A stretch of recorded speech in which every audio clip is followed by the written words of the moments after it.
Hi friends, welcome to cosmic power. இன்றைக்கி நாம் ஒரு முத்திரை பற்றி பேசலாம். அந்த முத்திரை எல்லாருக்குமே மெயினாக பண்ணக்கூடிய ஒன்று தான். எல்லாருமே இப்போ கம்ப்யூட்டர் ஒர்க் பண்ணுறாங்கல்ல, இப்படியே உட்காந்து ஒரே இடத்துல பார்த்து என்ன ஆகுதுன்னா கழுத்து வலி வருது. கழுத்து ரொம்ப டைட் ஆகுது. கழுத்து தோல் எல்லாம் இப்படி திருப்பவே முடியாது, அந்த அளவுக்கு ரொம்ப டைட் ஆகும். இந்த கை கிட்ட எல்லாம் வலி இருக்கும்.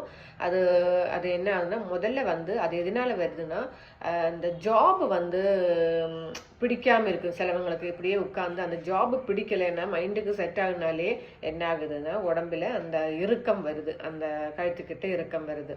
அதனால கழுத்திலிருந்து ஷோல்டர் வரைக்கும் லெக்கமெண்டால இணைக்கப்பட்டிருக்கு அந்த திசைகள்.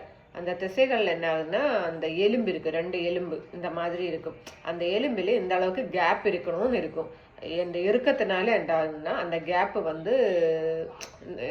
ரொம்ப கம்மியாக இது ஆகுது. அதனால நம்மள அந்த திசை இறுக்கத்தக்க ஒரு முத்திரை இருக்கு. அந்த முத்திரை பண்ணும்போது கண்டிப்பாக அந்த இறுக்கம், அப்புறம் இந்த மைண்ட் இருக்குல்ல, லெஃப்ட் பிரெயின் ரைட் பிரெயின் எல்லாம் ரொம்ப ஒர்க் ஆகுது.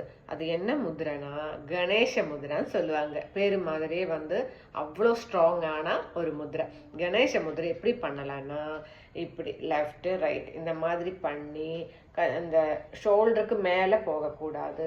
கரெக்டாக அந்த ஷோல்டர் பக்கத்தில் வச்சு என்ன பண்ணணும்னா ஒரு 10 கவுண்ட் பண்ணி இப்படி இழுக்கணும், நல்லா இழுக்கணும். கரெக்டாக இந்த இதில் அப்படியே இழுத்து ஒரு 10 கவுண்டு 1 2 3 4 5 6 7 8 9 10 அந்த மாதிரி 10 கவுண்ட் இப்படியே பிடிச்சி நல்லா இருக்கணும். இறுக்கி விடும்போது மெதுவாக ஸ்லோவாக இப்படி விடுறோம்.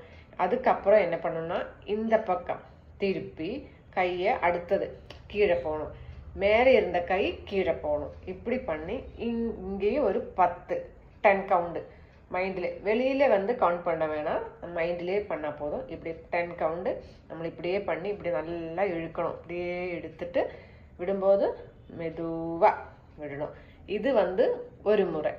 இந்த மாதிரி 3 டைம் பண்ணணும். இப்படி இந்த கையை மாற்றி 3 டைம் பண்ணணும். பண்ணும்போது இங்கே இருக்கிற அந்த டைட்னஸ் மாறுது. அப்புறம் இப்படி பண்ண போது இந்த ரைட் பிரெயின் ஒர்க் ஆகுது. இப்படி பண்ணும்போது லெஃப்ட் பிரெயின் ஒர்க் ஆகுது. அது மாறி மாறி நமக்கு 2 பிரெயினும் ஒர்க் ஆகுது.